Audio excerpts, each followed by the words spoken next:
At 1:12 in the morning, the most powerful man in the Middle East turned a page. 86-year-old Ayatollah Ali Khamenei was alone in a modest room inside a hidden compound in North Tehran. He wasn't meeting with generals, he wasn't planning attacks. He was reading the Quran. He did not know it, but 380 fighter jets were already circling overhead. He had 60 seconds left to read. When the first Tomahawk missile hit, the book would be found open to that exact page, covered in dust, but still readable. This is the story of how the world changed in 1 minute.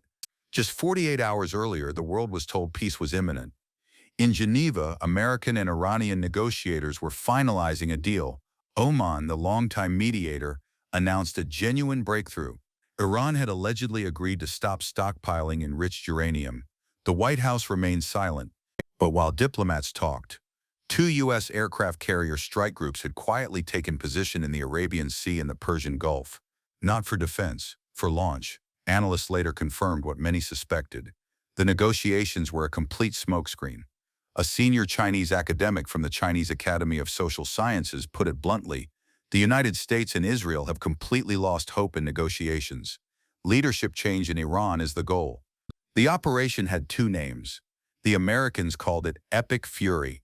The Israelis called it Roaring Lion. But they shared one target, the man who had ruled Iran with an iron fist since 1989. This was not a strike. This was an invasion of the USA and Israel. More than 200 Israeli fighter jets, F-35 Adirs, F-15s and F-16s lifted off from air bases deep inside Israel. They flew low over Jordan, hugging terrain to evade radar. But they were not alone. 180 American warplanes launched from the decks of the USS Abraham Lincoln and the USS Gerald R. Ford. They had been waiting in international waters for weeks. Tonight they moved in.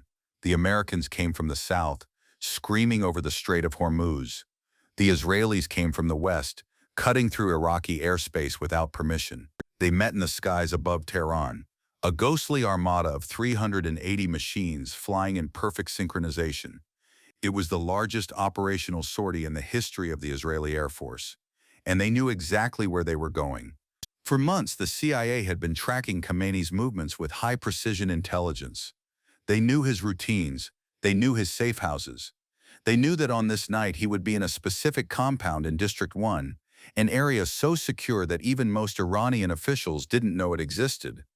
The New York Times later revealed the secret. The CIA had obtained high-precision location data on Khamenei and a gathering of Iran's top leadership. Originally, the attack was planned for nighttime, but intelligence changed everything. A meeting was scheduled for the morning of February 28th at the government residence in Tehran. Attendees included General Mohammad Pakpour, head of the Revolutionary Guards, Defense Minister Aziz Nasirzadeh, Admiral Ali Shamkhani, Khamenei's top military advisor, the head of the IRGC Aerospace Force, and the Deputy Minister of Intelligence. The CIA told the Israelis, "He will be there, strike at 9:40 a.m. The window was narrow. The risk was enormous, but the opportunity was unprecedented. The entire command structure of the Islamic Republic in one building. At 1:15 a.m. Washington time, the first wave hit. But these were not ordinary bombs falling from the sky. Witnesses on the ground reported something terrifying. The missiles were flying horizontally, skimming the rooftops, navigating the streets of Tehran as if they had eyes.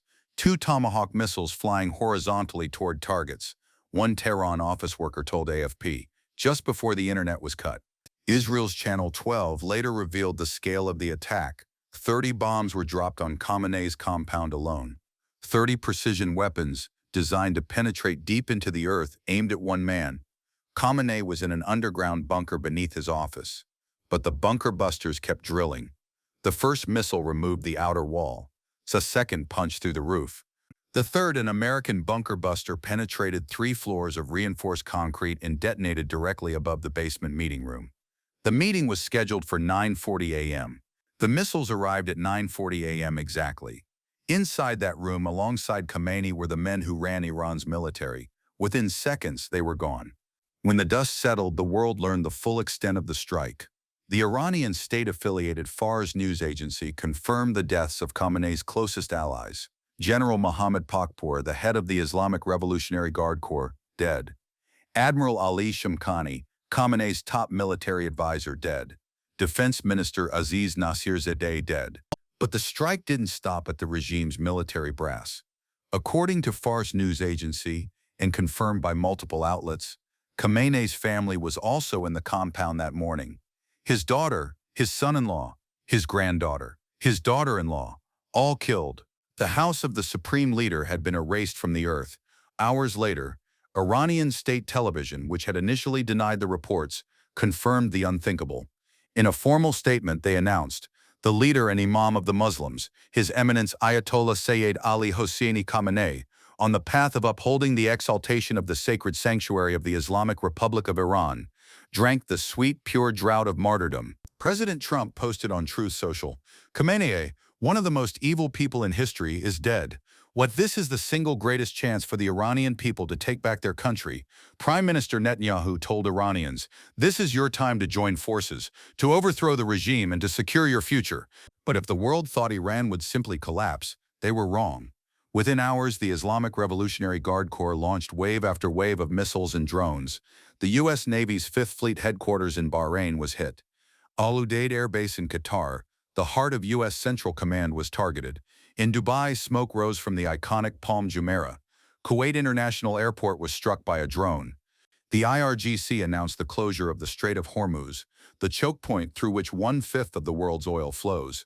Tankers were warned not to pass, but the retaliation came at a horrific cost. In the southern province of Hormozgan, an Israeli strike hit a girls' elementary school in the city of Minab. The judiciary confirmed the death toll, 108 people. Most of them are children. When the sun rose over Tehran, the man who had ruled for 37 years was gone. The missiles had returned to their hangars. The jets had landed, but the war was just beginning. Iran's acting leadership vowed revenge. One side voted continue operations until the regime falls. And in the streets of Iran, a nation stood divided between those who mourned and those who celebrated. One thing is certain, the Middle East will never be the same. They found his Quran in the rubble, open to Surah Al-Fajr, the dawn. The verse reads, did you not see how your Lord dealt with the people of Iram, the likes of whom had never been created in any land? The supreme leader read those words seconds before the missiles hit. In Tehran, the dawn had arrived.